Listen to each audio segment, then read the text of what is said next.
Hey, everybody. Welcome to the Jim Masters Show live entertainment lifestyle variety talk show series. Hope you guys are doing well and getting ready to laugh and have a good time with us because we have a multitude of guests joining us. Yes, I mean, there's so many guests that are joining us tonight on this episode of JMS Live, the Jim Masters Show Live. We don't even have enough font to put the names in the font. There's just not enough space in our font system, the graphic system, where you see the names, like on the bottom there, it says Jim Masters, right? And then usually we say the name of the guest. There are so many guests that are joining us tonight. And these are celebrity guests. These are legends. These are historic figures. These are interesting figures that are going to be joining us on this episode. Again, if you want to laugh, if you want to be inspired, you want a good time, stick with us. We've got an amazing show. Actually, John Di Domenico is joining us. He's an Emmy-winning actor, award-winning writer, comedian, celebrity impressionist, and so much more. He sells out in Las Vegas. He's been on Conan, Randy Rainbow. He's been on Howard Stern. You maybe recognize him from Howard Stern. He's been on the Today Show. He's been on The View. And that's just the short list, gang.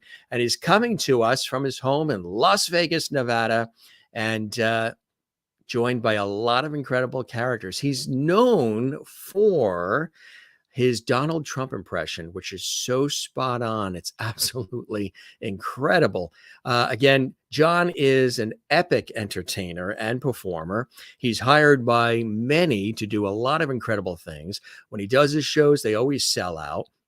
He does an incredible Guy Fieri, an unbelievable Vince Lombardi, Dr. Evil, of course, as well. These are just some of the characters that might be joining us tonight. Jim Cramer from Mad Money on CNBC, one of our friends and icons, Larry King, Bernie Sanders. These are all some of the guests that will be joining us. That's right. And of course, you know who that is, right? Howie Mandel.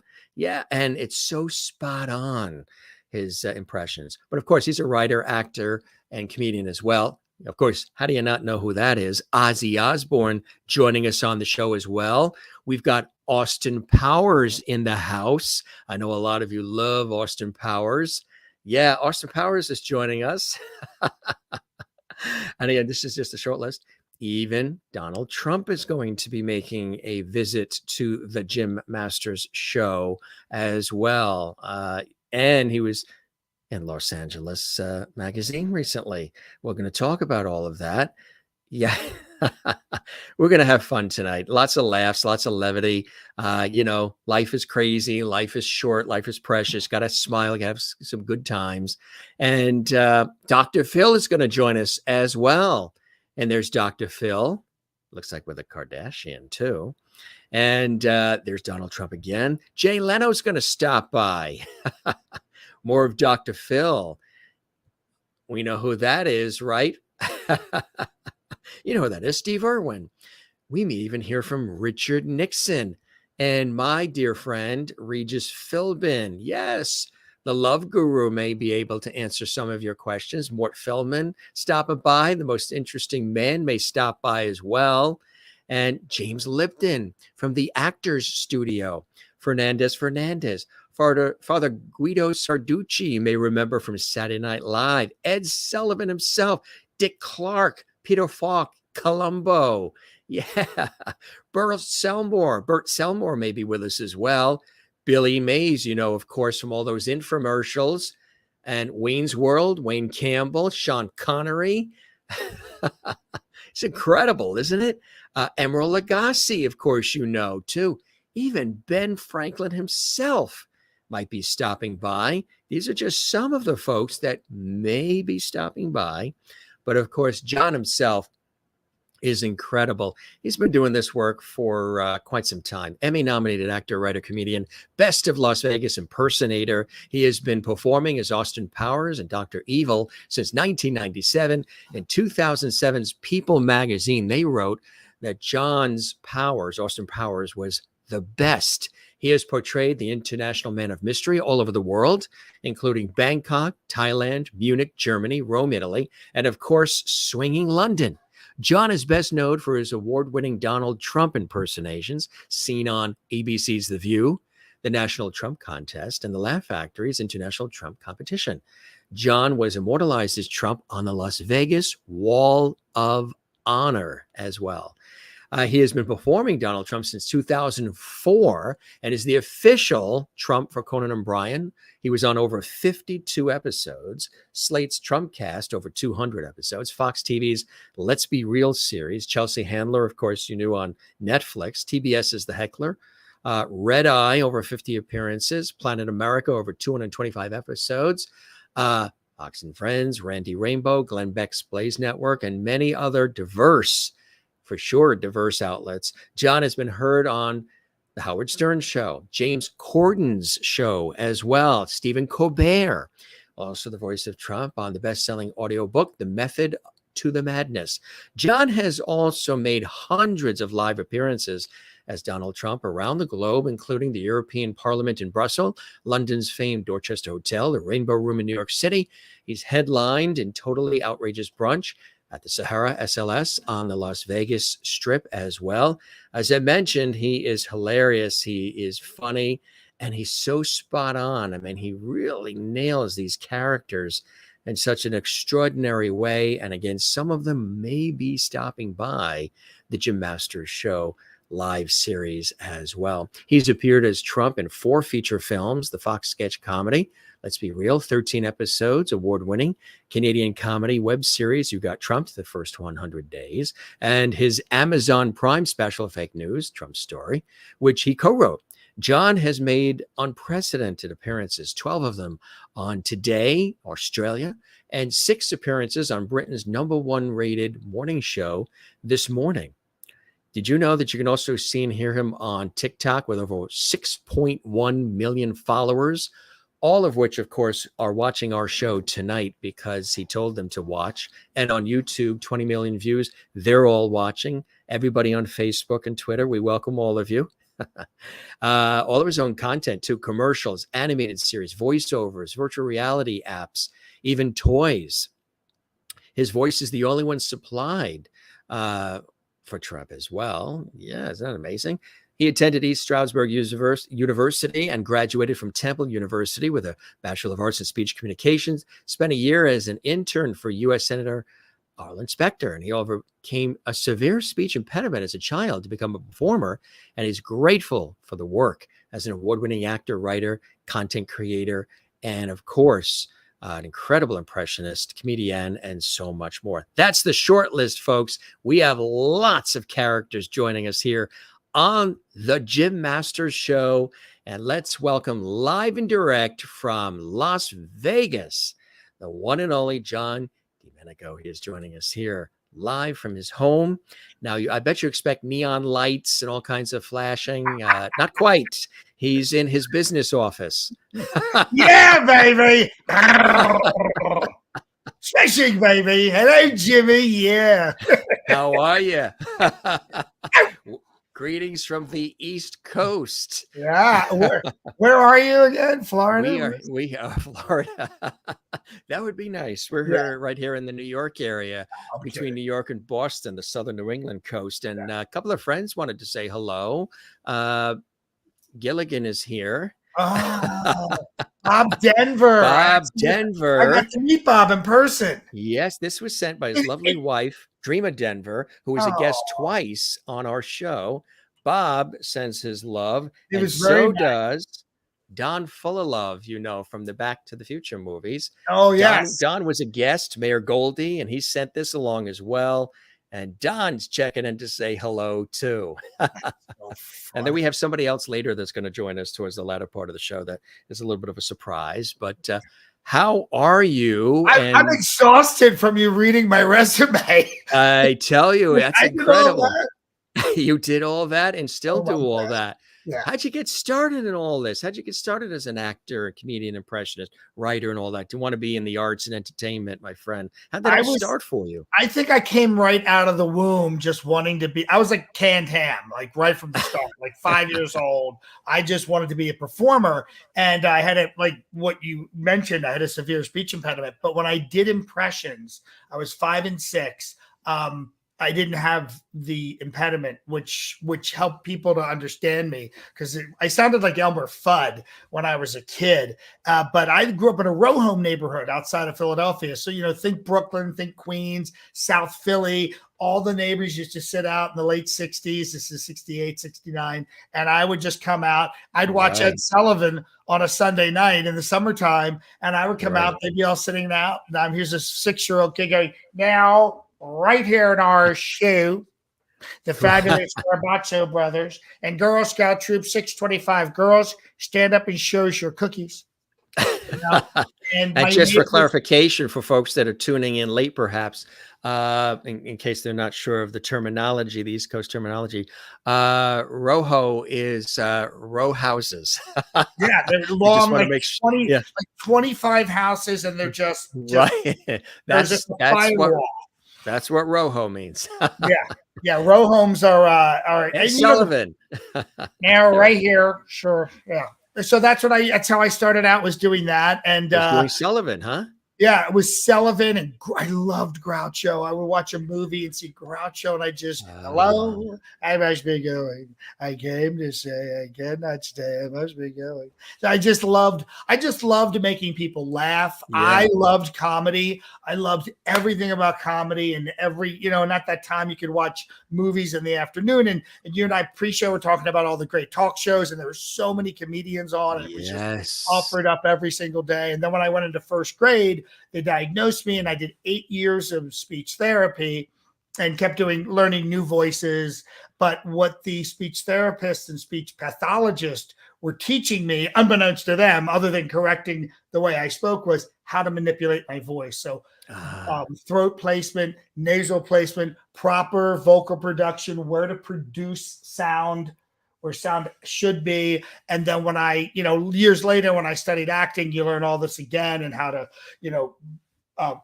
get the sound out if you're doing theater, playing to the first row and the last row. So that was like one of these things that I feel so lucky to have been able to get the impediment corrected, but also learn how to do all these voices. And you had mentioned I do Trump, and I've been doing Trump for a long time, but he's kind of the perfect amalgamation of all these different elements. You know what I'm talking about? Like the over enunciation when he speaks, the graveliness of his throat, the New York accent, the nasality, which you get in the Northeast. You're in the Northeast, tremendous place, fantastic place. So all of those things kind of come together. So anytime I'm learning a voice, I always break it down into those elements. It doesn't matter which character it is. And then I like to kind of plug in, I kind of break a voice down and then plug them into all those elements. And then that's how I figure out how to do a voice. If I'm really pressed, like, how do I break this voice down? Someone like Columbo. Folks, I hate to bother you. I'm so excited to be on the Jim Masters show. But I'm a little confused here. So it's, where is the voice? You know what I mean? And that's exactly. Yes. Yeah. You mentioned Trump. What was it about him that makes it, like you say, you listed some of the things that make him not easy to do, but just he is not easy to do. And not everybody can do it. There's people who try it, but you're listed as one of the greatest in terms of being able to do impressions of him, just to really get the mannerisms down, the voice, the look, the sound, all of it, which is pretty incredible. Yeah, one of all those little dolls have my voice. That's the funny thing. When I was going to move to New York to pursue an acting career, like 86, 87, I wanted to learn more about New York. Mm-hmm. And I was like, I knew the history of New York, and, it was Trading Post that grew, but I wanted to learn more about the pop culture of New York. And every time I kind of read the paper, it was either two people came up. It was either Trump or Leona Helmsley. And I kind of started getting interested in him. And then 1987, my wife at the time bought me Art of the Deal. And then within like 2 years, I was working for him in Atlantic City because the casinos started opening. It was just a really interesting guy. And I love, if you look at all the characters I do, I love big characters. You know what I mean? Like, Guy Fieri, baby. Yeah, baby. Low piece of taco grease. You know what I mean? Big people with big, yeah, there you go. You got the photo, man. I'm driving the bus to Flavortown. So when I had met him, I thought, oh, this guy's really interesting. And I had read the book and he was kind of in my head. And I just was really just fascinated by him. And then on Phil Hartman started doing him on Saturday Night Live. I'm thinking, oh, that's interesting. That's an interesting take on his voice. I hadn't thought about that. And this is early on when really Trump was just really a regional person. And then once The Apprentice hit, I started getting calls to do him because my agents in New York, they knew I could usually crack a voice pretty fast. And I started doing him. And the reason they called me was there was an audition. They called me on a Friday and they said, we have an audition for you on a Monday. This is 2004. The first season of The Apprentice had just ended. And they said, could you go in and do it? And I said, yeah, I think I've got his voice in my head. I know no one speaks like him, obviously, but that Queens, there's that interesting Queens accent. So I went in and got it and turned out it was for him. So wow. Yeah, he was doing the boardroom game at Trump Taj Mahal, and they needed a Trump voice because I had to sit in a studio literally for a week and record hundreds and hundreds of phrases and words and numbers and everything. And that was another learning experience because on the ISDN line were the executives. I was in Princeton, New Jersey, and they were in New York. And their only direction to me was be meaner. So I was like, I just had to be meaner. So I had the voice pretty good. And then they just had to tighten it up and just be a little more meaner for the bit. So that was like a class. And then 2 years later, I got called by them again, but to do a full makeup appearance because Trump wasn't available. So I went on to Fox News as him for a cross promotion between The Apprentice and Embassy Suites. So that was the second time I worked for him. And then there was another time down the road. So I got to work for him a number of times. And with that, it was nice to get the approval from him, but also it really helped me to I really need to get this voice because I'm working for the guy. So it was that was very exciting. That's incredible, huh? Yeah. That's really cool. Yeah. But the breadth and scope of characters that you do, John, is extraordinary. I mean, it really is. Even I mentioned Vince Lombardi. Oh, I love him. He's great. Yeah. He's a Brooklyn guy. And, the thing about him is he's another big guy. He was somewhat quiet, but he was coaching. He was a big guy. You know what I mean? Winning isn't the only thing. It's everything. He's another fascinating guy. He studied to be a priest, ended up being a coach, ended up, coaching this team that was really just falling apart. And then, the Super Bowl trophy is him. He defines football. And I like really interesting characters. And there's a great play off Broadway with Dan Lauria, who played Vince Lombardi, and Judith Light played Marie Lombardi. It's a fantastic, just really 5-person play that I would love to do as an actor. Because I don't, one of the things is I'm trained as an actor. When I do an impression, I approach it from acting the character. And that's how I always look at it. It's not just a little quick thing. When I've done Austin since 1997. So I've really been in the skin of this character. It's a fictional character, obviously, but I want, if I'm playing a Mike Myers character, I want Mike Myers to be proud, baby. Yeah. And if it's Dr. Evil, I want to be able to think like the characters as they're speaking, mini me. Stop. No, daddy's doing a podcast. Okay. No, don't hump the laser. Okay. No humping that. I'll get you out of pocket.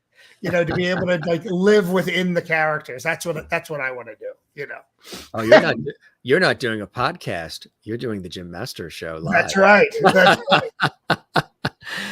right. And you even do, and you're all set up for it right now with the background that you have. Jim Cramer from I on love CNBC.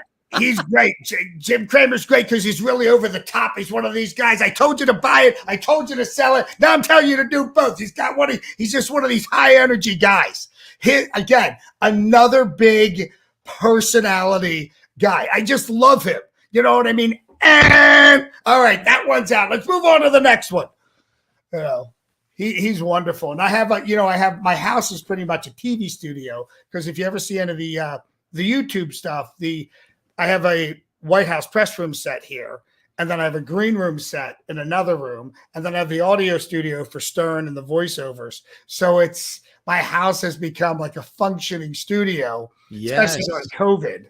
I was going to say, Pete, you've been on a lot of different shows, including Howard Stern and Conan and so many others. Tell us about these appearances you've done nationally and internationally as well. It's kind of cool. You know, I was very lucky because I started doing Trump in 2004, and I'm a working performer. It always, it's the focus isn't Trump, but Uta Hagen said, and Stanislavski said, an actor prepares, be prepared. So, I had been doing Trump for this really long period of time, and then when he really announced in 2015, June, everyone came to me. I was one of the few people that was doing him full makeup, wardrobe, had already had a bunch of credits. So a buddy of mine, right around the time that Trump announced, Tom Shalhoub, who's on Fox, Greg Gutfeld had just left, and he became the host of Red Eye.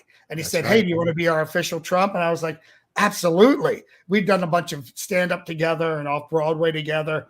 And it was like right time, right place.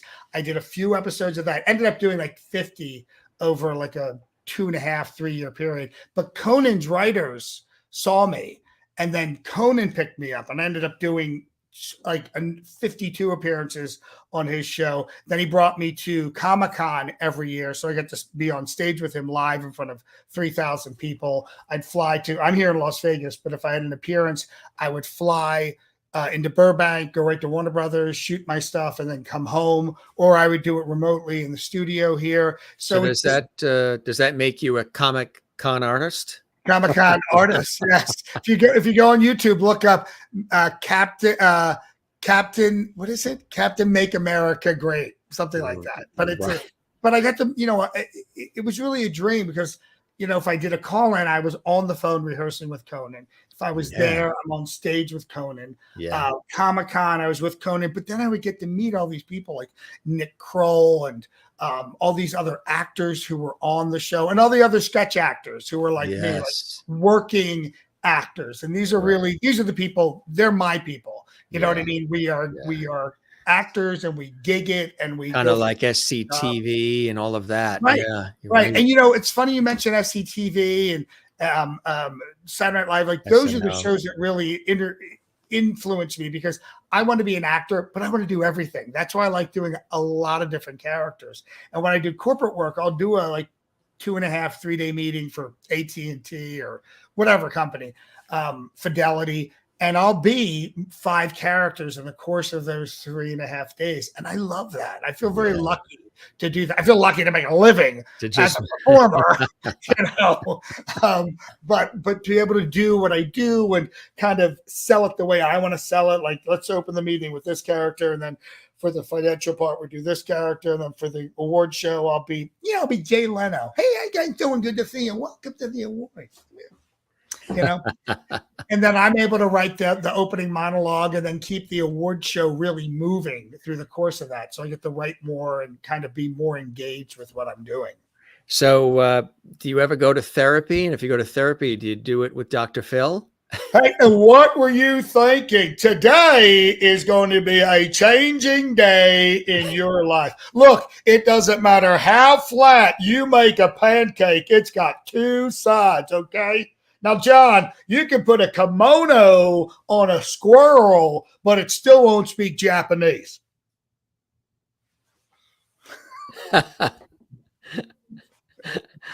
Oh, So you really, when you, it takes time to really study, these characters. And like you say, they are over the top in their own unique ways, which is kind of cool.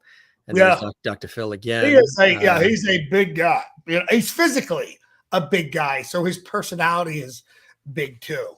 Now, has the folks that you've done impressions on, have they seen your work? Have they responded? Do you ever get any feedback from the Dr. Phils or anybody else? It's so funny. The closest I've met Trump 3 times. It's harder to meet Mike Myers than it is to meet the former president of the United States. It is, huh? Yeah. The closest I've gotten to Mike Myers is his assistant. And then I know for sure with Trump because he's signed off on me. And as recently as a couple of years ago, because I ran into Kellyanne Conway at Fox, and she was just like, "Oh, can I get a selfie with you? He loves you." And she told me something interesting. "You're the nice Trump." That's what she said. I thought that was very, very funny. I don't know, so I try to be satirical, and I don't have an agenda. So my thing is just focusing on the comedy. It's comedy of his personality. He's just a endlessly fascinating guy. As is the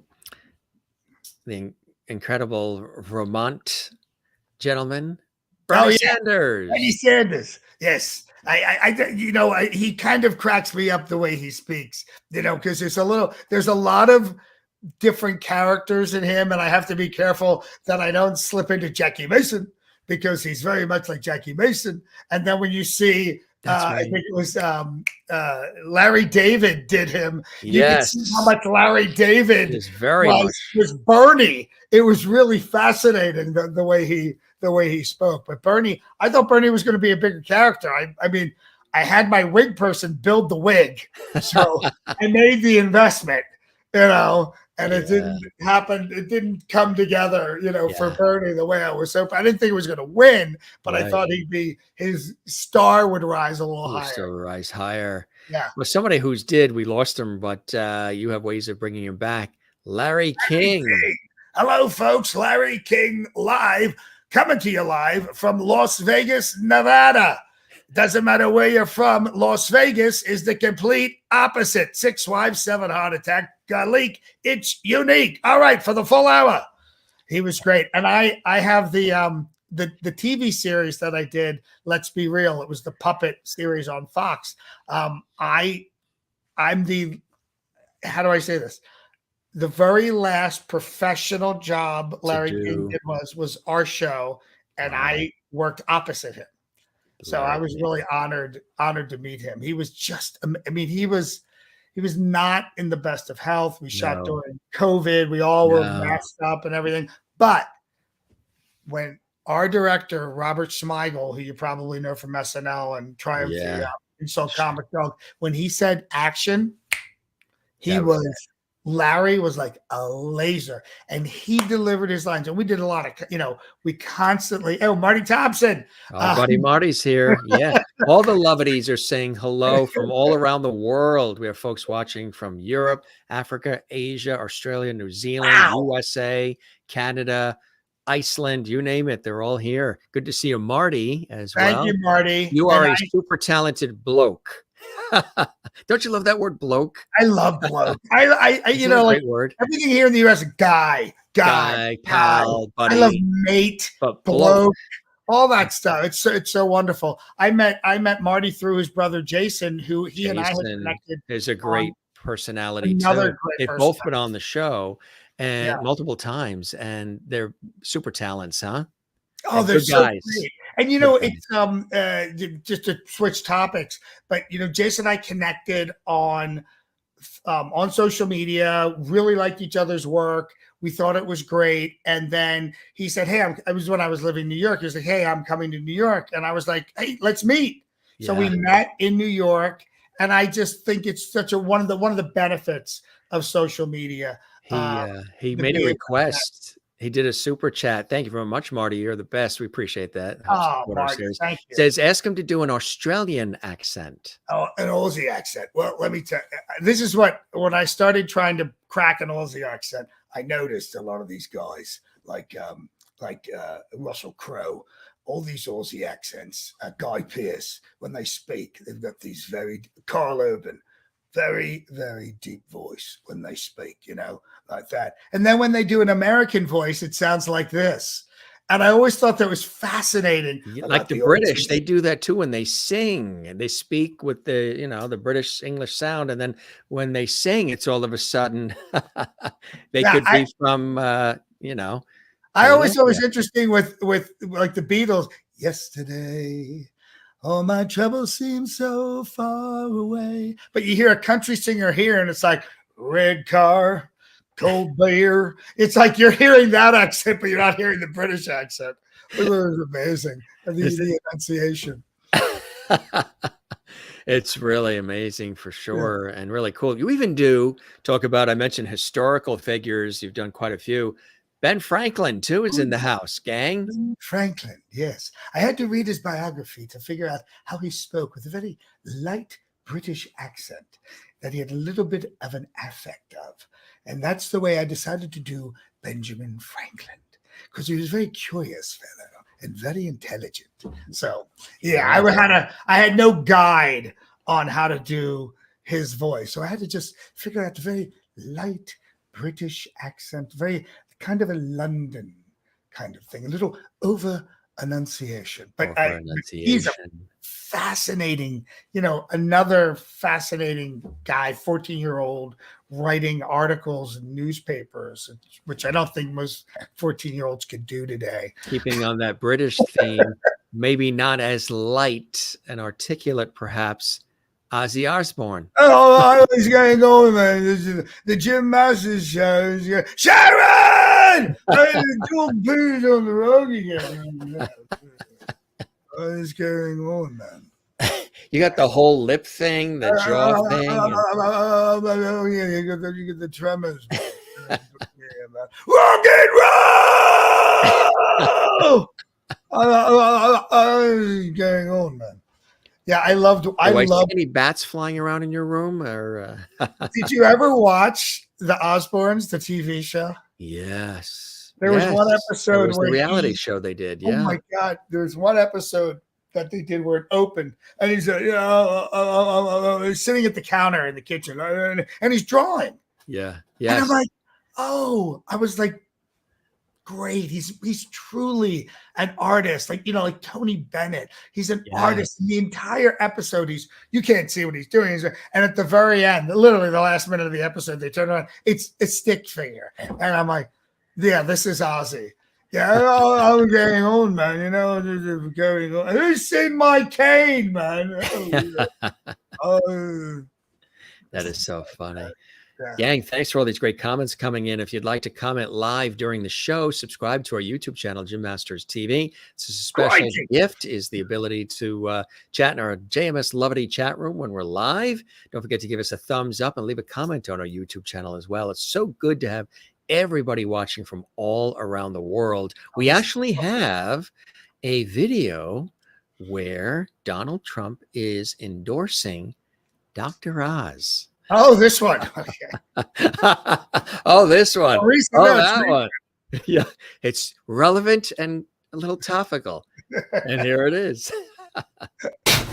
Hello, everybody. Nice to have everybody back, except the fake news. Sit down.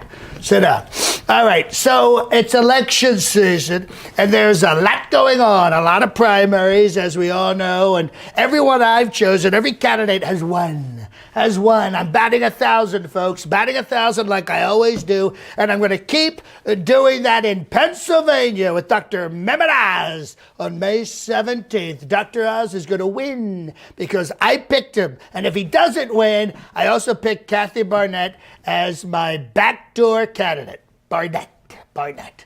If he loses, I never liked him, and I didn't endorse him. But it doesn't matter because he's going to win. It's a win-win for me. Sure, he's not the perfect candidate, but who is other than me? I'm so perfect. I'm probably the most perfect candidate in the history of candidates. It's up there with my perfect call to Zelensky. The fake news said that Dr. Oz was booed booed at my Pennsylvania rally. Lies, all lies. The Trump crowd was saying he's their boo. They were calling him their boo. That's a very affectionate term used by the kids these days on social media and the Google. And yes, it's true, he doesn't live in Pennsylvania. But honestly, who wants to live in Pennsylvania? I mean, what a backward shithole state. Still riding around in horse and carriages and buggies, and certain parts of the state don't even have electricity and running water. And you know, I love water pressure. I love water pressure. But I won big in Pennsylvania, and so will Dr. Oz, because we both love the poorly educated. And I would say it's a benefit that he doesn't live in Pennsylvania. He lives in New Jersey, a fantastic state where I made a lot of money in Atlantic City. And yes, it's true, Dr. Oz is a Muslim, but he is one of the good ones, He secretly believes in Jesus Christ. It's true. He probably even celebrates Christmas and Easter, but don't quote me on that. The fake news will tear me apart. And his opponent, Kathy Barnett, is anti-Muslim, and that's bad. Hate is bad. You got to love everybody, okay? Don't be mean to Muslims. A lot of them are doctors like Dr. Oz. And yes, it's true that Dr. Oz has close ties to Turkey and their President Erdogan, who the fake news says is an authoritarian leader. Like that's bad. Dr. Oz knows a lot about Turkey because he spent all of his summers there, and he served in the Turkish army. He was in charge of all the military Turkish taffy. He would have served in the U.S. Army, but he had terrible bone spurs. Terrible. Believe me. It's incredibly painful. Take it from me. But Dr. Oz was able to cure himself and fly to Istanbul to vote in the 2018 Turkish election. That's because he holds 2 passports, one to the United States and one to Turkey. I see no conflict of interest if he becomes a U.S. Senator, which he will, with my endorsement. Honestly, it's a good thing to be able to vote in 2 countries at the same time. But I don't think that's an issue because Istanbul was Constantinople. Now it's Istanbul, not Constantinople. It's been a long time gone, Constantinople. Now it's a Turkish delight on a moonlit night. Every gal in Constantinople lives in Istanbul, not Constantinople. So if you've got a date in Constantinople, she's going to be waiting in Istanbul. You know, even old New York, my state, was once New Amsterdam. Why they changed it, I can't say. People just liked it better that way. So take me back to Constantinople. Now, you can't go back to Constantinople. Been a long time gone, Constantinople. Why did Constantinople get the works? That's nobody's business but the Turks. And I'm a big proponent of privacy, all right? So let's overlook him being a Muslim, not living in Pennsylvania, voting in the Turkish election, serving in the Turkish army, spending his summers in Turkey. Most of all, the most disgusting thing, he was discovered by Oprah. Let's overlook all of that and focus on the fact that he's got a tremendous name recognition and that he is on television with a hit show. It's not as big as my show, but a big show that millions and millions of people watch every single day. And those people vote, okay? They're going to vote for him based on that, not his conflicted personal history, okay? And I almost forgot, a lot of Republicans they say I don't know what I'm doing. Even fat Mike Pompeo has come out against Dr. Oz. Dr. Oz, you know something, Mike? I know exactly what I'm doing, okay? All right, if it wasn't for me, you wouldn't have a job. So, Mike, if I want any shit out of you, I'll squeeze your fat head, okay? Now get out there and vote, everyone, May 17th for Dr. Oz. Trump bless America.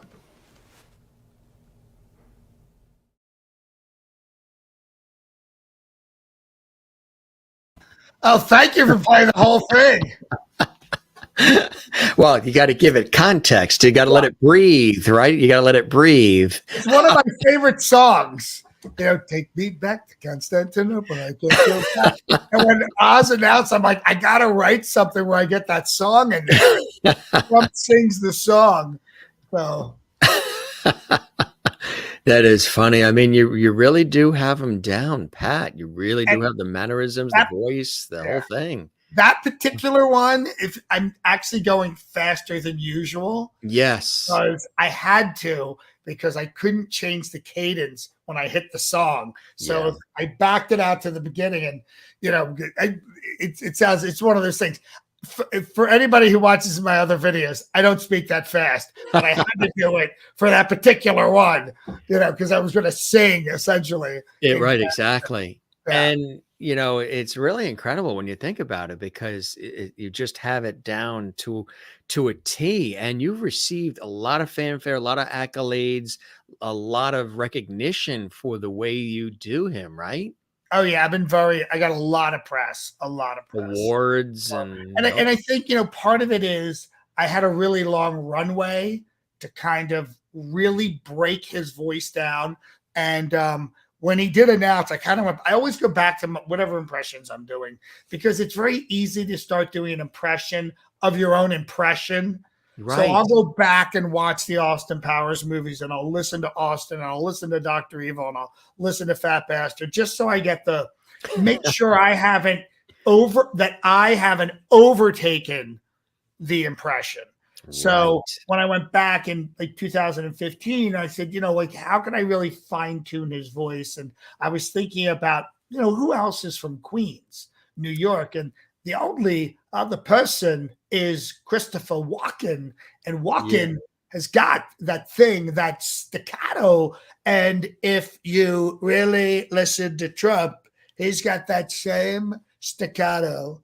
And I was also thinking about, there's a sing-songy element to the way he speaks, and that's Groucho. So I kind of pulled Groucho in, and I pulled Christopher Walken into the impression, and kind of rebuild it and tightened it up a little bit, because, Groucho's got that, like I was singing before, hello, I must be going. I came to say, and Trump's got that up and down, speed up, slow down on his cadence. And when he gets angry, he kind of tightens his vocal cords. So I wanted to get all of those things baked into the voice of him, since I'm doing him so much. Yeah, you nailed it. You really, really nailed it. And a couple of other people, you also do a great Howie Mandel too. Well, he's very, it's basically deal or no deal. It was very, I have to say, he's a hard voice to do, but it's just deal or no deal. And all I had to do is shave my head and lose a little weight, but someone like Bill Clinton, he's a little tougher to do, because he's got that really dry kind of thing going on. Hey, how you doing? Good to see you. Hey, have you seen Hillary? Neither have I. There's a little bit of Arkansas, a little bit of the dryness, the way he speaks. Hey, how are you? There's Mandel too. And and it's great when you're doing a character and like there's a hit show behind it, because when Deal or No Deal came out, I was just crisscrossing the country, and it's so great.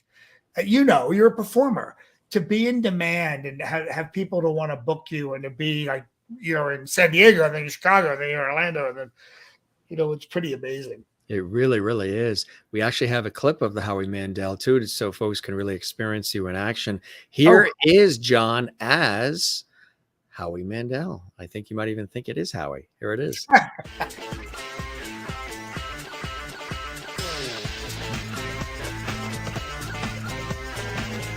Hello, everybody, and welcome to Deal or No Deal, the show that can make you a hero by delivering greater procurement value to your clients. I'm Howie Deliver. How we deliver. And these are my coworkers. Ladies, now let's meet our first contestant, Jim Scotti. Hello, Jim. Hi, Howie. Right there. Beautiful. All right. Senior Vice President. So you don't really do anything at all, do you? I'm just kidding. So seriously, though, what exactly does a Chief Procurement Officer do? Well, Jim, this is your chance to secure all those values you mentioned for your clients. Our 26 gorgeous models are holding cases containing value-added procurement benefits, schedule enhancements, productivity improvements, and cost savings for your clients, ranging in value from 1 cent up to $1 million. Now, you don't want to just save your clients a penny, do you? Come on, Jim. Pennies do add up, Howie, but I'd like to deliver millions. Well, here is your chance. Go ahead and select one of those cases, which will be your case. I'll take number 18. All right, number 18 it is.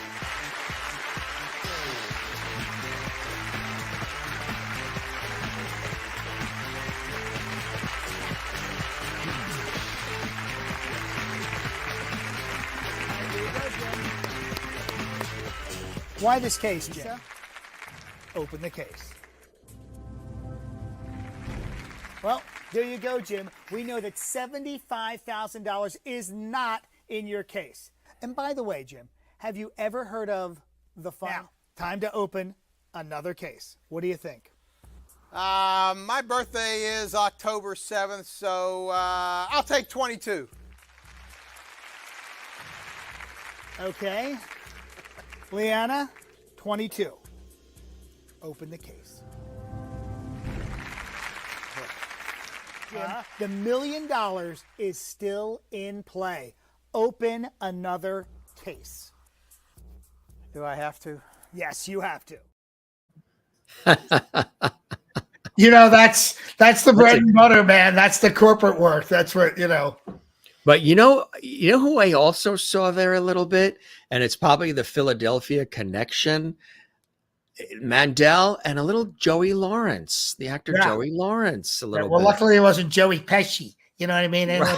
Pesci. It's a family show. Bing, bang, boom, pop. Yeah.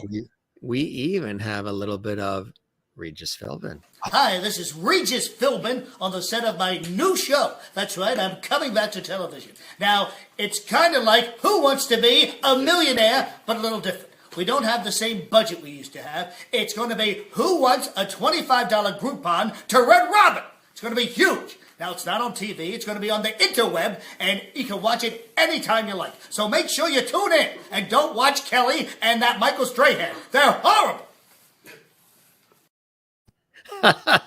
I loved Regis. I know. I love that. He's only one man, and he saved the network. He was so good. The whole thing, he was just another high-strung big guy. You know, he was always about to have a coronary, which he did. Right. And somebody else, too. Again, we know from the infomercial world, Billy Hi, Mays. Billy Mays here for the Ambler Company. Do you need a t-shirt? They've got it.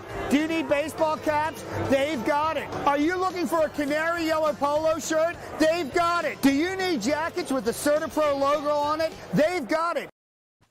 I mean, you got him spot on. You know, I just did a Billy Mays last week, and we hadn't done anything with him for years because obviously he passed away and kind of fell out. But you know, he's one of those preeminent salesmen who people always think about. So they brought him back for this video. I was very excited to do him. That is so cool. We actually have another video here we want to show that gives a good sort of sampling of some of the characters that you sort of bring forth, which is really cool. Let's take a look at that. And it's hosting and emceeing and all that fun stuff. And here's some more characters you may recognize, gang. I am so thrilled to be here, Meineke, I have to tell you. And not just because you got this great convention going. No, they let me set a table up in the back so I can sell my Dr. Phil books, DVDs, T-shirts, beer cozies, DVDs, newsletters. It's going to be a great meeting, and I'm going to sell a lot of stuff. Everybody hear me? How you guys doing, baby? What's going on, Meineke? I am Guy Meineke Fieri, baby. Love, peace, and taco grease. Hello, everybody. It's me, Austin Meineke Powers, baby. Yeah! We're here at tonight's trade show and dinner. Everyone's eating, trading, meeting the vendors, getting some great giveaways, and, of course, hanging out with me, baby. Now, I would like to close tonight by saying thank you. You know, I asked for an appearance fee tonight, which I always do. I always ask for an appearance fee. I asked for $5 million. And Danny signed off on it. Thank you, Danny. But I am going to donate that $5 million to my favorite charity. It's called Billionaires Without Borders. It makes it possible for billionaires and high-end millionaires, you see that? I'm very inclusive. Makes it possible for us not to come in contact with poor or unattractive people. It's an incredible organization. It really is, I have to tell you.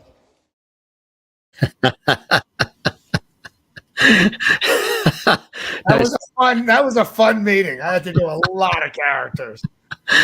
That is really incredible. It really.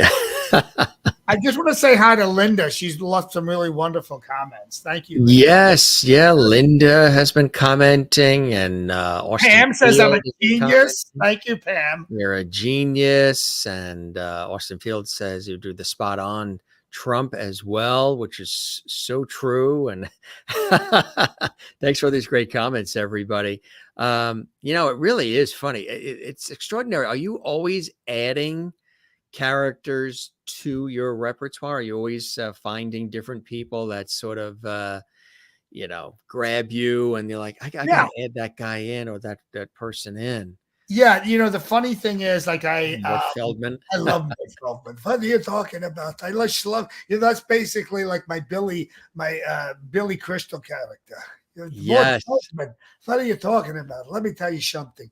But I'm always looking for. Here's the thing: corporate audiences are getting younger. I'm getting older. A lot of them don't watch linear. Yeah. A lot of them don't watch linear television, so it's a weird time. I'm always looking for a character who can kind of cut through, and at least 50% of the audience knows. And it's getting harder and harder. I would love to come up with somebody that everyone knows. I used to do a lot more original characters, and I'm kind of circling back to that, but you just cannot replace the recognition of a well-known character, Yeah. You ever do Don Rickles? No, I mean, for myself, I just loved him. He was just a brilliant guy, but he would be a hard sell in the corporate world. Nowadays. Yeah. I always can hear like some of the textural quality of your voice, a little Rickle in it already there. Oh, I just loved, and I loved the documentary on him. It was awesome. But I'm looking for that next breakout person, and I'm always thinking about how they sound, and are they in my genetic range? Can I get that voice? So I'm hoping something happens soon. What I mean? Speaking of Australia, Steve Irwin. That's right. Crikey. I love that guy. He was great. Yeah. What a great character he was. And again, was doing them all over the place. He died, and that was it. There was no more. It was no more Steve Irwin. It was. Why did we book him tonight? I'm going. Is he on? Is he after me? I'm going to be going for a physical on Monday. The characters die. I love that guy. He was another physical guy too. Can you check my pulse right now?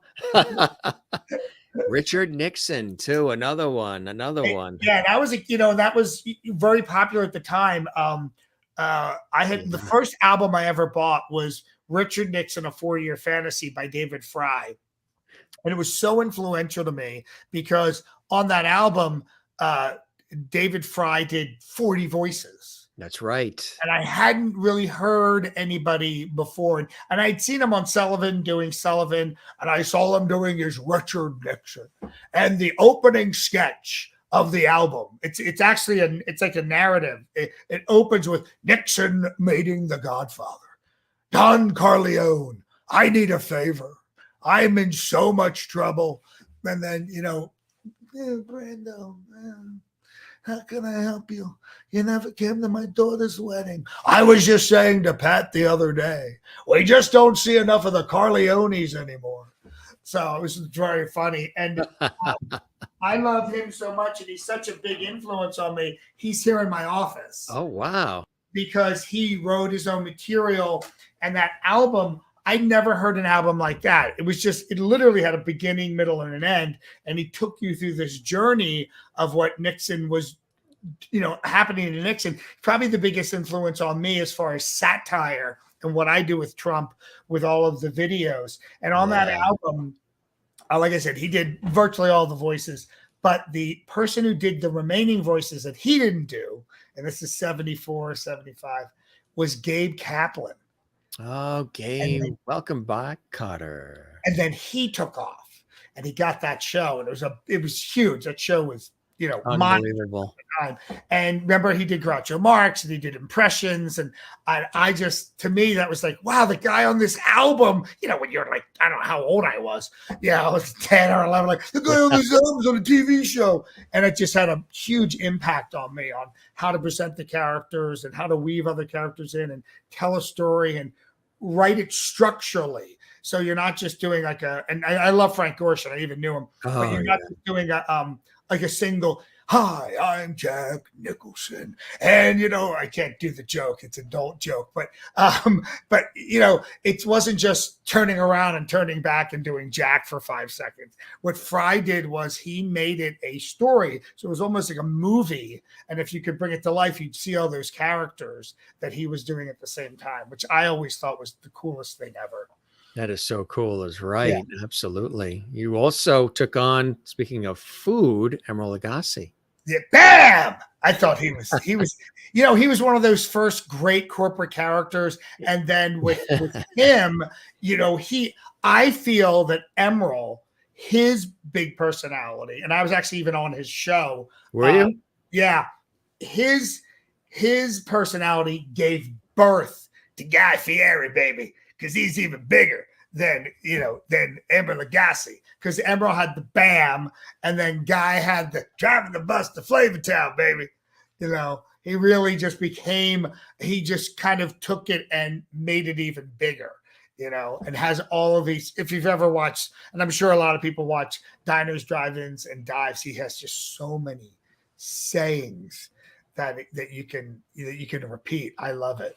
That's incredible. If you're just joining us, everybody, we're here with John Di Domenico. He's an extraordinary Emmy-nominated award-winning actor, writer, comedian, extraordinary impressionist as well. He sells out in Vegas. He tours. He's been on all the shows, the talk shows, Howard Stern, Conan O'Brien, you name it. He's been on them all. Chelsea Handler, Randy Rainbow, everybody. And he's really incredible, and he's talented, and he's funny, and comes from the heart.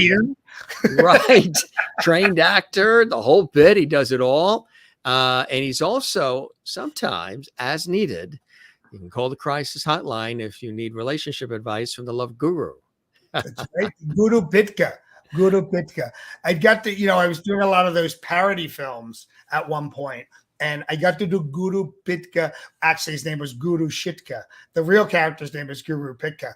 And we actually came out before the movie came out, but we knew it was in production. So I had to learn I had to do my Indian accent, and I got this beautiful head of hair and the mustache and the beard. I was in the makeup chair for 3 hours every day. It was very exciting. And if you look at those eyebrows, yes, they actually waxed over my eyebrows. And those are fake eyebrows. Fake eyebrows. That went on top of my eyebrows. and I had people on set and friends of mine who would go, wow, you look really handsome as this character. But that's the actor and the actress. She's married to Lacey, one of the guys from one of the Backstreet Boys? Oh, okay, yeah. Yeah, Mm-hmm. Vanessa. Her name's Vanessa. She was super sweet. She's married to Nick Lachey. Nick Lachey. Yes. Nick Lachey. Vanessa. Right. She was super awesome. I think he's from 98 Degrees, I think. I think that's right. And he did the revival of 90210. So these films are really great. I think I did 3 or 4 characters. I did Dr. Phil in this movie. I did one other character. And they're great films, and you get to learn all of the characters. Right. I love doing the glove guru, and I'm sure the scene. That sounds like Deepak Chopra a little bit too. It is. Deepak. Yeah. It's funny you say that, because when Mike Myers created the character of Guru Pitka, he based him on Deepak Chopra. So I was doing the impression that Mike Myers was doing, which was his Deepak Chopra impression. So I was essentially doing a Deepak Chopra being filtered through Mike Myers, and of course Mike Myers and Wayne's World. All right, excellent. Hi, I'm Wayne Campbell from Aurora, Illinois. Excellent. Wayne. All right. Hey, Garth. Speaking of that whole scenario, and there is from Wayne's World right there, Wayne Campbell himself. Wayne's World.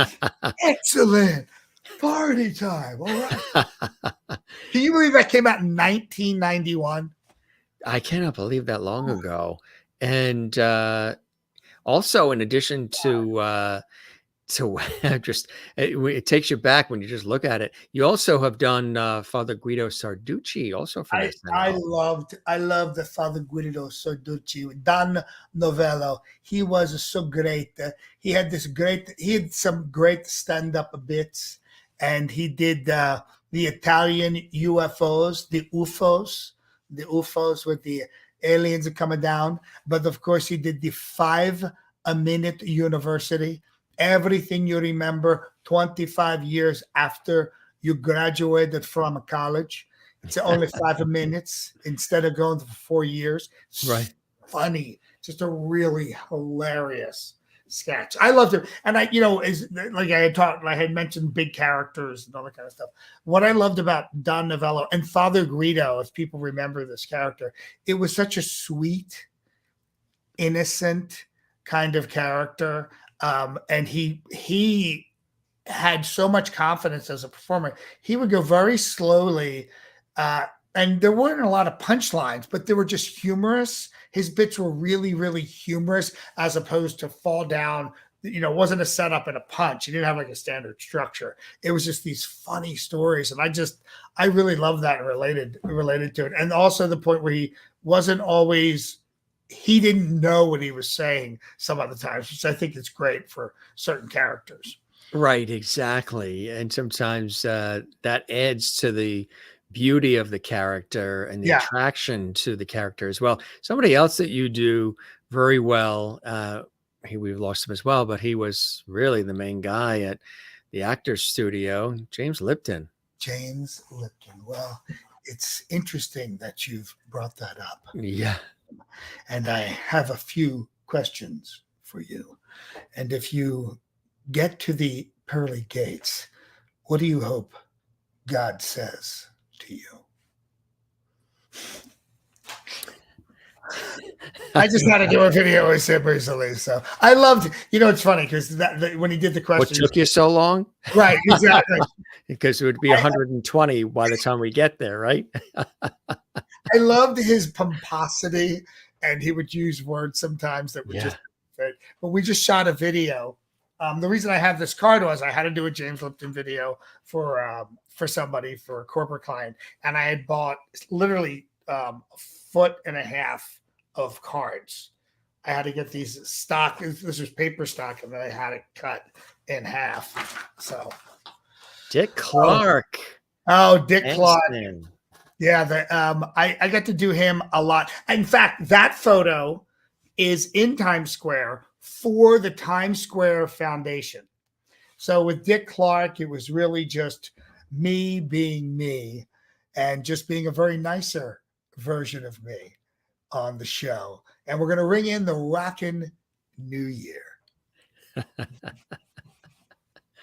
And then that takes us to Sean Connery. Yes, Bond. James Bond. I love Sean Connery. Yes, and I love the way that Darrell Hammond did him on the show. And that was basically what I was doing. I was doing the Sean Connery, Darrell Hammond version. If you ever watched the Jeopardy sketches, how he just made the host life miserable, Bond. But I loved, growing up being a Bond fan. You loved Sean Connery.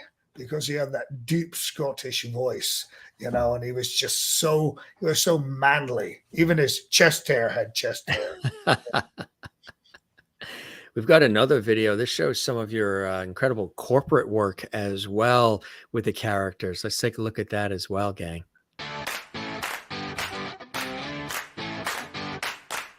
Hi, everyone. I'm John Di Domenico, actor, comedian, MC, and game show host. Now, you may have seen me as myself or one of my celebrity characters on television, Amazon Prime, streaming event, or a live corporate meeting. I play Austin Powers, baby. Yeah! Or, hey, folks, it's me, Dr. Phil. Or maybe you saw me as, hey, baby, it's me, Guy Fieri. Love, peace, and taco grease. And, of course, with Austin Powers, you have to have Dr. Evil. And how about someone from late night TV like, hey, hi, everybody, it's me, Jay Leno. How you doing? Good to see you guys. Hey, all right. And, of course, hello, everyone, it's me, Donald Trump. Huge. Plus many, many more characters. Virtual events are here to stay. And since that is the case, today I'm at Show Creators Studios here in Las Vegas, Nevada. Show Creators is the premier studio for single or multi-day virtual meetings. All the technology you need is right here.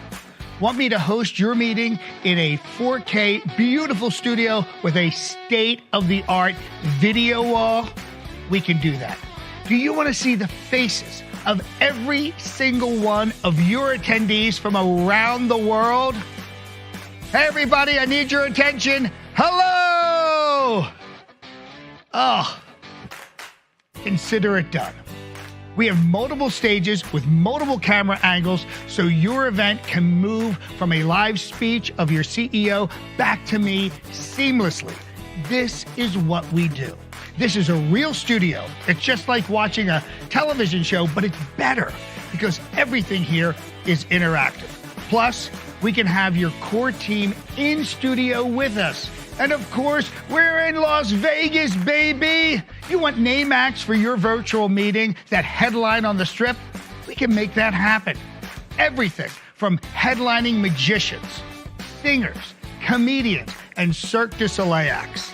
I've hosted numerous meetings from Show Creators Studios that have streamed around the country and around the world. So, for your next meeting, be it live, virtual, or hybrid, I can host your show, game show, or award show.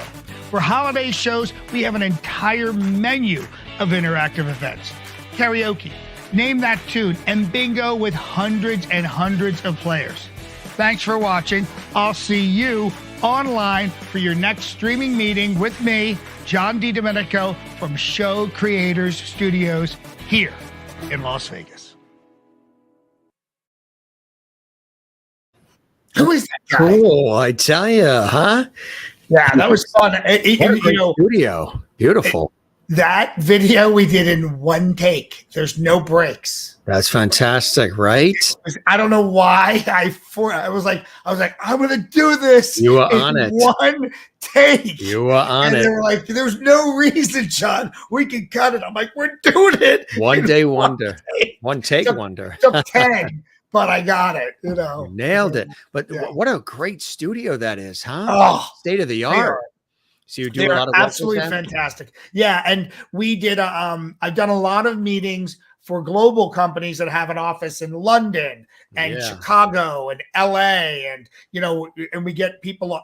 Obviously it's all different time zones, but we're able to have on 700, 1,000, 2,000 people, and we'll do Christmas parties and events, and it's great. It's one of those things where COVID forced a lot of this, but people are sticking with it because instead of having a meeting where they're flying, a portion of the people, and now you can have everybody. You can have the admins and the CEO and this person and that person, and it's one of the rare times they can all get together. I prefer flying to a nice location and being paid for that, but That'd be nice. wherever I have to go. And it's nice to work at that particular studio. They have an amazing audio studio there and all of this other stuff. And it's just, I love show creators. They're awesome. And there's some other great studios here too. The game, they've really brought the game up. Everyone now either has a studio in their home, but these studios that can kind of essentially broadcast live around the world is incredible. And for me to be in a studio where I can see pretty much everyone's face on these massive screens, it just helps me to contextualize how many people are watching me. Otherwise it feels like you're just talking, you're in your house talking to a camera, right? And it loses something for sure that way. You've done so many characters over the years. And again, you're also a great writer. You're an actor, a myriad of different things, MC and more. Who are your favorite characters that either you've done or you're currently doing? Do you have like a few that are just the ones that you either resonate with or you just really thoroughly enjoy doing the most? Well, I love, it's obviously not my character, but I love Austin Powers. I think the beauty of that character is he talks about the mojo, baby, your mojo, my mojo, cross mojonating, but he's so up. And it doesn't matter if I've done him in Bangkok, Thailand, and Germany, and I've done him all over the world. Like, people know this character. And one of the reasons I think he's so positive is he's so happy to see you. He's very complimentary. He just loves life. That's my fiance actually in that photo. But he's just a really Austin's or yours? No, that's my John's. Michelle. But that's what I love. Mike Myers created this character, and people love this character. And it's kind of stood the test of time from the first movie, even from the last movie, which I now think 12 years ago. It's quite a while. Hard to believe that, isn't it? So if you look back in 1997, the world was literally a different place. Yeah, it was a different place 3 years ago. Yeah. And people really love it. And I just did him this weekend, big event in Las Vegas, a big 40,000 person trade show. And people just love this character. I would hope one day to create something like this that can live on, but his positivity, his energy, I'm very lucky if you're just watching the show, I have a lot of energy. So I love the character. I can kind of inhabit him and kind of, I'm friendly and gregarious and I love people and I love interacting with people. So it's kind of a perfect character for me. Mike Myers doesn't really do it live. He does it on film and on television. I get to experience the reaction of people, sometimes thousands of people over a multiple day event.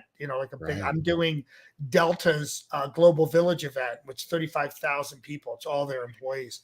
And I'm really excited to do that, That's very, very cool. So he would be the top for you. Who else after that? Oh, I'd say performance-wise, it's Trump because I can write in his voice very easily. I've been doing him for so long that he's such a great... For that character, it's more about being on stage and that's more of a performative character where Austin's just great interacting. He's great on stage, but he's just great with the interaction, And that's what I love with him, to be able to kind of do him long form, because you'll look at some of those videos, and I've done him on stage. When I do a bit on stage as him, there's sometimes 35, 40 minutes. And I did a headline show here. It was like a one-man show. And I did him for like 45 minutes straight. And it was great. It worked really well. So he's just a fascinating character in that respect. And again, you're doing him because it's funny and he's got the really distinct way of speaking and presenting, and people just they love it, right? Yeah, he is just an interesting, you don't get to be whatever your political view is on him. If you step back from that, he's a fascinating guy. He's a product of being positive. He's very positive about himself, but he's this big kind of salesman type character. He's kind of like the ultimate American character, and who's just very, very smart. He's so intelligent about like what works and what connects with people. And he's like Howard Stern. He's been on Howard Stern hundreds of times. And if you ever saw the movie or read any of the books, a lot of people used to hate listen to Howard Stern. The people who hated him listened longer than the person who loved him. And that's like you have people who are actually listening to the show longer who dislike you than the people who like you. So that just made the audience bigger. And I think that was one of the things that Trump picked up from Howard Stern on how to have people hate watch you and kind of connect with you that way. You've also had an opportunity to sort of showcase the most interesting man. Yeah, that was so much fun. And that was such a great campaign. And what we would do with that character, we usually would set him up in a roast situation where he would roast a CEO or CFO or a VP and make that person the most interesting man in the world. And he was the perfect guy to do it because he was the most interesting man in the world. But it was such a great campaign. It was so funny. And when you have a defined character like that, like sharks have a week for him. All those funny one-liners they did. It's just so hilarious. You can get so much mileage out of it. And that character we used a lot in corporate videos because that was kind of the whole original setup of that character, where there's wild videos where he did all these amazing things. And usually we would have him in it with the product or the brand or the pharmaceutical, that the pharmaceutical is so amazing. That's incredible. There's so many incredible people, including Burt Selmore. Burt Selmore is the ultimate sweaty salesman who, and I did a lot of video. He's that guy. Hey, how you doing? Great to see you. And he'd go to shake your hand and the person wouldn't. He's like, all right. Hey, remember we did that deal together? And we used him a lot on stage as the things not to do in sales. So, most of these meetings they're selling a product of some kind. So he was used to let the sales team know not to do these things.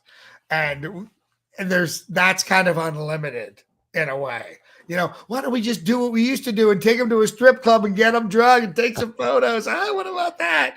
Oh, boy, we don't do that. We've never done that. Sure, we used to do that. Come on, we sell tires. Come on. So he could move between any industry. It was so great. I imagine you probably get people that approach you who want you to do them, right? Please, you did this character so well. You've nailed that character. Please, can you do me? Yeah, well, I had I don't know if you know who Anthony Melchiori is. He used to have a TV show called Hotel Impossible. And for the last 7 years, I've done the Red Roof Inn's national meeting and convention. So they had him speaking one day, and I actually came out on stage as him before he spoke and then got thrown off stage because I'm not really him. So it was really cool to learn someone who was like live and was going to be there. So I had a couple of weeks to learn that. And then he and I, just by sheer coincidence, have become friends since then. It's pretty amazing. That's incredible. Yeah. Are there characters that you're working on now that we can look forward to that are sort of in development? I did Mike Lindell for my one-man show. He basically said he couldn't be there, but my whole one-man show was Trump. So it opened with all these video apologies of all the people who couldn't be there. And Mike Lindell was one of the people, President Trump, I'm so sorry I can't be there. I'm being sued by Dominion, but we're going to take care of it. But I sent you my pillow, so that's the whole bit. So, I have to figure out like, how do I do the character? How do I make it work? Is there longevity to it? Right. Do you, I would imagine you've done at least one or two preachers over the years. Oh, Jimmy, I used to do, Robin Williams used to do a preacher character, but on that album, on the David Fry album, it was the the famous preacher that spoke to 5 presidents, Billy Graham. Billy Graham. The Billy Graham character, the over the, Jesus, you can walk without that chair, that kind of character, the little bit of Southern, pastor, and now let's pass the plate and make some money. I loved it. Oh yeah, Robin Williams was Ernest Angsley. That was his character. Oh yes, that's right. Over the top character, and during the 90s, it was Jim and Tammy Faye, and who was the one? Yeah, the Bakers, right? All those great TV characters. How about female characters?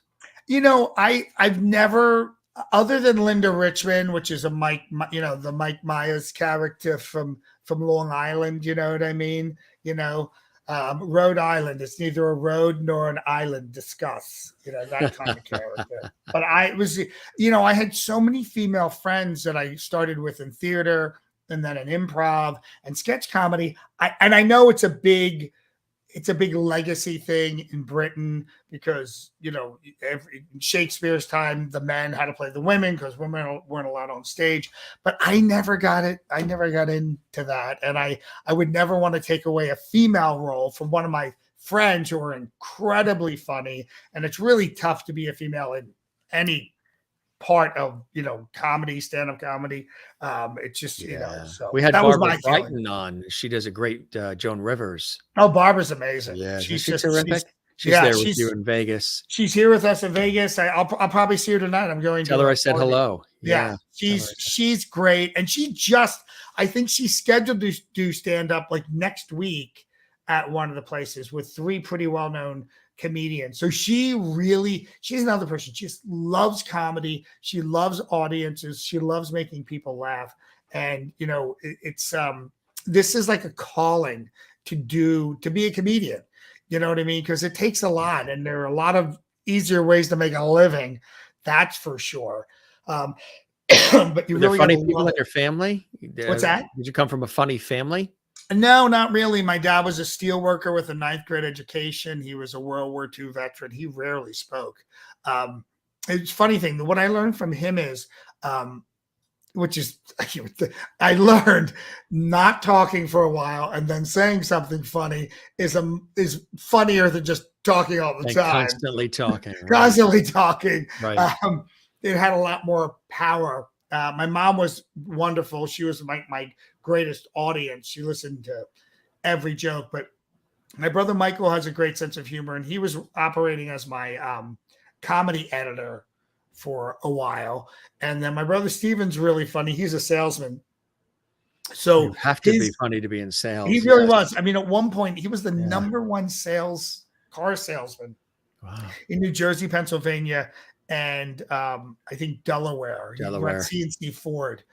I mean, for like 5 years in a row. So he was really good with people, and he could really size up people really fast, which you have to do as a comedian on stage with your audience, know your audience. And but he's a funny guy too. And so there's humor. We had a kind of a rough childhood, so humor was our armor. And I've taken that into adulthood. It's what I wear to get through the day. It's what often happens. Yeah. And we were really irreverent, like really irreverent. Yeah. So it used to drive my mom crazy because we would say things that were, maybe it's a Catholic upbringing. Your humor gets very dark very fast. Older, right? Yeah, as you get older, it's but the irreverence always keeps you in good stead. You don't take things too seriously. What are some cool things you have? There's the website for folks to learn more. What are some cool things you have coming up, John? Well, I just I was contacted by the Stern people. I'll be back on for my 3rd season on Howard Stern. Oh, cool. I'm very excited about that. When does that start? That'll be, I know the date, but I'm not allowed to say it, but it'll be in September, in the 3rd week.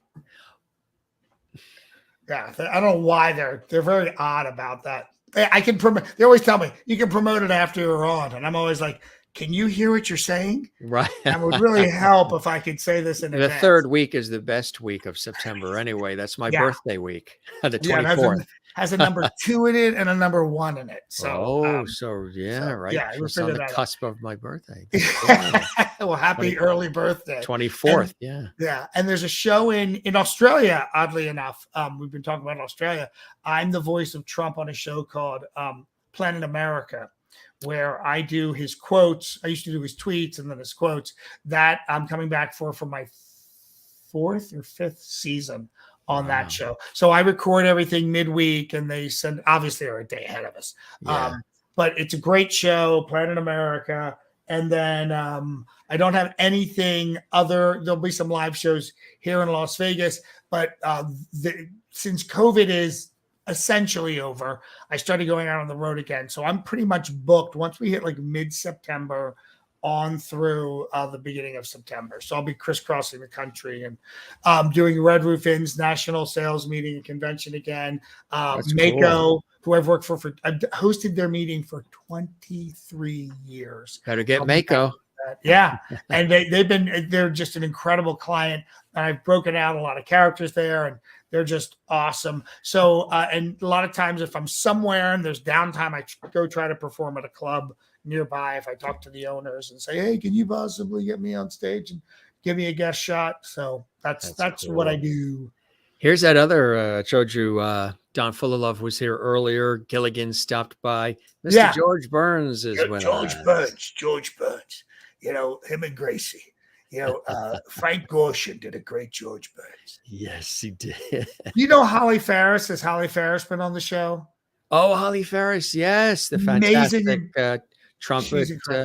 Yeah. Her and I've worked together many, many times. And she was very good friends with Frank, and she introduced me to Frank. And it was before he did his show at the Helen Hayes Theater on Broadway where he did George Burns. And, that's incredible. Huh? Yeah. He's an amazing, he himself was amazing. Him and Gracie. And I was talking to somebody, we were reading a book about resilience, and they mentioned George Burns because George Burns and Gracie Allen had an amazing double act for a very long time, decades. And she died.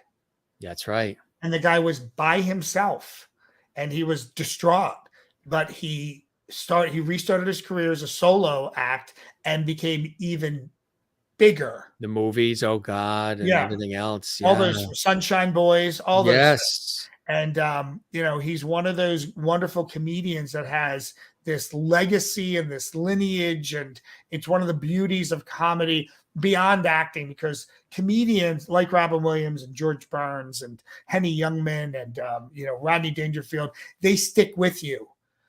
Because it was them as opposed to a character they were playing.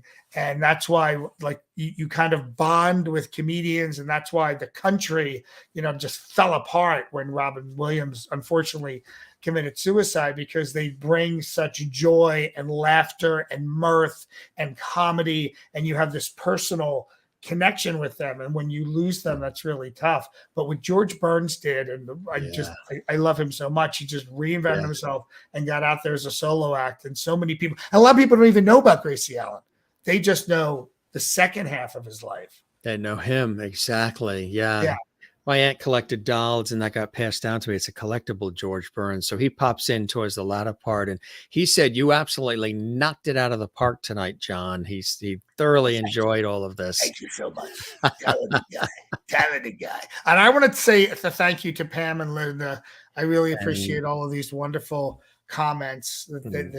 Austin's commenting, and Austin, baby. Yeah, baby. There you go.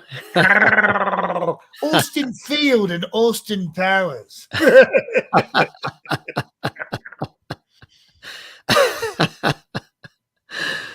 So how do you do John?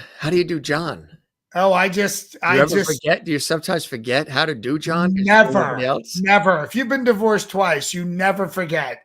You actually run to be in character. And when the show's over, you're like, now I have to deal with all the real stuff. It's kind of like a vacation when I get to perform. Like Sunday night, I did Austin for 3 hours, and it's like a vacation from yourself. I feel refreshed after a performance, because I can't think about anything else. I mean, I'm on stage for 35, 40 minutes as Trump. I can't think about anything else. I can't think about the bills and this thing and that thing. I have to be, there's an audience there, and that audience is there to see me, and I want to connect with them. And this is my moment. This is the whole reason I do what I do, is to have that time frame where I am just here for the audience and to make them laugh and to make them forget all the things that they're dealing with and kind of, lift it up. Last night I went to see Jim Gaffigan, and, for 90 minutes, he just took me out of everything. And I was mentally with him on stage, laughing my head off, and that's the beauty of a great comedian. It really, really is. Why do you love doing this so much, John? You've been doing it for a long time. I asked myself, I'm just somebody who, I said I was a ham, and I'm not kidding, in the sense that I really need external affirmation. I really need to hear that. I need to hear the laughter, and I need to feel the connection. That's why I love to do live meetings, because I can get the real thing. I can mainline that real thing. I mean, live is the best. I love live television, radio. It's incredible. Because anything can happen too. Anything can happen. You can screw up. You can go up on your lines, whatever it is. It's much more, you're really present. You're really present. You're really in the moment. Right. It's like a sport. That audience. Yeah. Yeah. And every audience is different. Every audience. Do you have to adjust your material sometimes, depending on the audience? Yeah. A lot of comedians say they have to do that. Yeah. Sometimes you just have to read. You just got to read the room and get a feel for it and find out what the audience likes and where they're at. Like sometimes it's just it's an adjustment of speeding up. You know what I mean? Just bringing up the energy a little bit and picking up the pace of the act. There's this thing in stand-up where an audience judge you, and you can ask any stand-up this, they judge you in 5 seconds. They judge you the second you walk on. You don't walk on with confidence and fully in your persona, whatever you're doing in that act, you're done. You're done. And you've got to come out and just take that room. And that's why, all these sayings, you look at Miss Maisel and, all these shows the history of comedy, you've got to be in your persona. You have to have total confidence and that you're there to command that room, whatever your persona is, whatever your character is, because that's the only way you can kill and slay that room. Anything else, they smell blood, you're dead. Mm-hmm. Right. Right, exactly. And audiences have become much more sophisticated, and club audiences, there's nothing between you. They'll just start a conversation with you. It's the oddest thing in the world, nowadays. Have you been heckled? Yeah, I've been heckled. I don't get a lot of that. I'm very lucky. I do have people sometimes who want to help me. Right. Which is that's an unusual timing. thing. It's a timing killer. You know what I mean? So you always have to have those lines ready to go when someone interrupts you. And, so I'm very lucky as far as heckling. I've been pretty lucky with that. Yeah, absolutely. Yeah. That's cool stuff. So you got a lot going on. And I mean, you had a full plate today, huh? You were really busy. Today was really busy. And I was supposed to shoot a video for a client as Ted Lasso, but that kind of window kind of closed because there was just so much going on, because I was rewriting the script and trying to get approval from them. And then, that's the corporate world. Things are happening pretty fast. Yeah.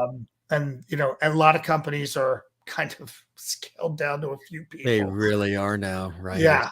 So things are moving a little faster than they used to, but sometimes you can't get things approved. So I'll probably be 2 characters tomorrow. I'll probably be Ted Lasso and Trump, because I have to film content for my TikTok, which is a beast that needs to be fed. And then I do something for YouTube because the affidavit came out. And the whole thing with Trump is, if I don't write something in a really fast period of time, another thing happens. another bigger thing. Yes. So it consumes the last thing. So if I'm going to write something, I don't write it really fast, hit those high notes, put the whole script together, get it into a prompter, set everything up, and then do the edit, and then get it up on YouTube as quickly as possible. That's it. You got to do that quick, because otherwise, like you said, the next breaking bomb goes news off. is 5 minutes away. Yeah. That's incredible. This was amazing, really amazing, John. Really getting an opportunity to learn more about you and celebrate your extraordinary talent, and wish you a lot of continued success. We'll keep the light on for you. Tell Barbara Brighton we said hello. Absolutely. And everybody else there. We have a lot of mutual friends for sure. And hopefully we'll meet in person, either come back to the East Coast, or if I'm in Vegas on a shoot or something, TV shoot. And I hope the show met whatever expectations you had, my friend. You enjoyed the time with me as much as I have with you. This was great, Jim. And thank you for putting up all the videos and the photos. And I'm so appreciative. I really want to thank you. Oh, the pleasure's mine. And a big thanks to Marty for connecting us. He's fantastic. Marty, if you're still watching, thank you so much. Absolutely. As my father has always said, even when we were kids, he used to say to us, and still says, whenever anybody says something nice or kind to you, Jim, ask them to please put it in writing and address it management. I always say, write your comments on the back of a $20 bill and send it to me. So, but I like yours even better. Well, speaking of that, when we would go to Shea Stadium in New York, father, Brooklyn Dodger fan, and then went, of course, with the Mets. Whether we went to Shea Stadium or Yankee Stadium, I remember as a kid, this situation that would happen. We would get the $6.50 general admission tickets, but then suddenly we would veer off and we would be going up the ramps at Shea, and then there would be this gated chain link fence, and this usher who was probably by then in his 70s with the sky captain hat, and they used to really dress nice. And I just remember that the guy would be standing in the other side of the chain link fence, and my father would go into his pocket and take out his wallet, and he would take out, you mentioned 20, he would take out a crisp $20 bill, and he would fold it between his fingers, and then he would put it through the chain link fence.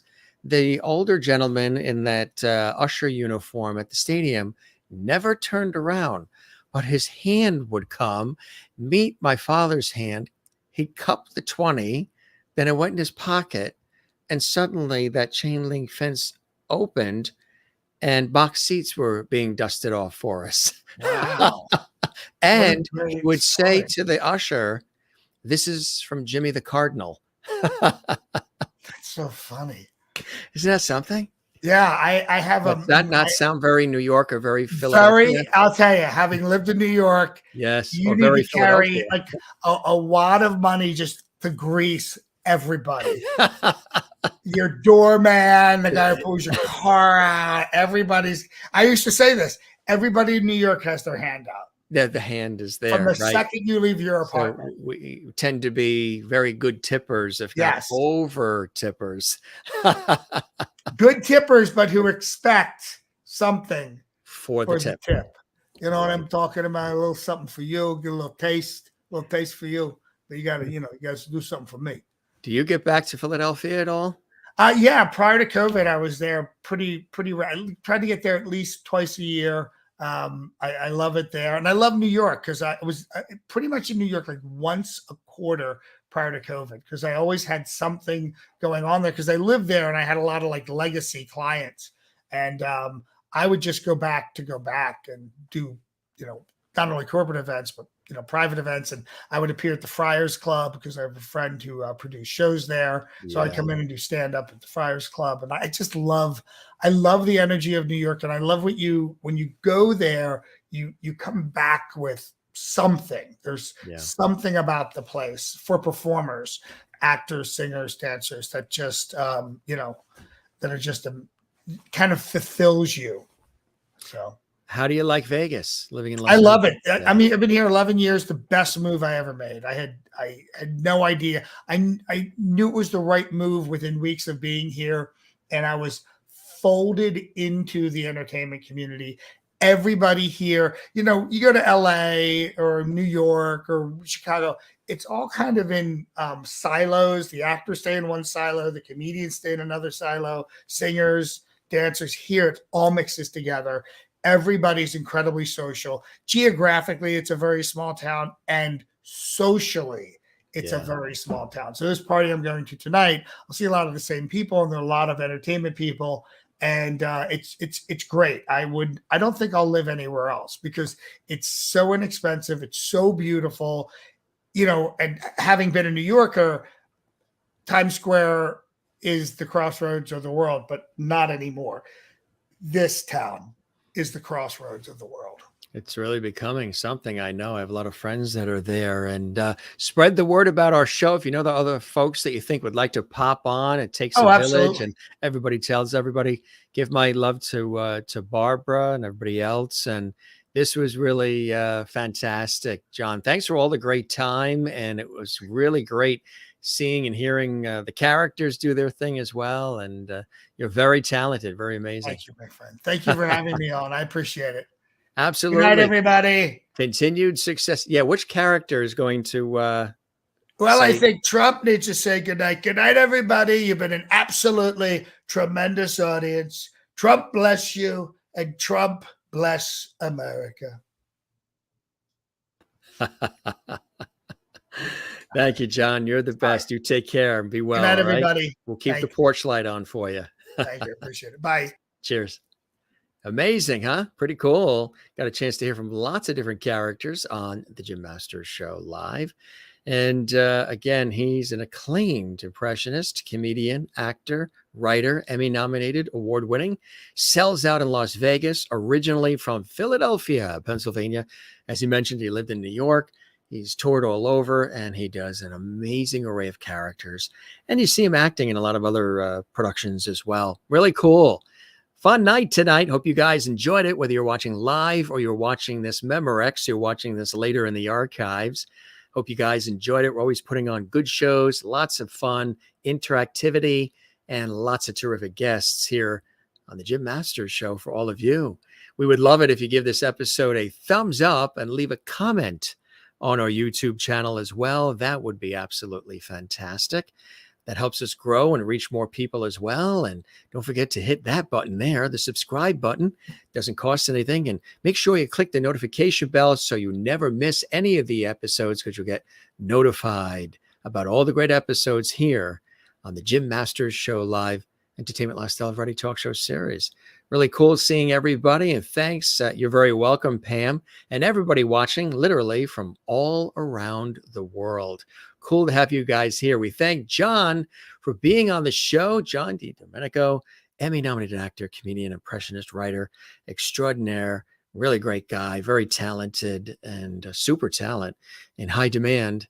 And we got him for a little while here, almost 2 hours, exclusively on the Jim Masters Show Live for all of you. Hope you guys enjoyed it. Thanks for being with us. We're going to sign off. Stay with us. Another great episode if you're on our YouTube channel and watching later. Another great episode of our series comes up. There's over 750 episodes you can watch and binge watch with great guests from all kinds of different backgrounds. We'll see you again soon. Thanks for being with us. Jim Masters saying cheers.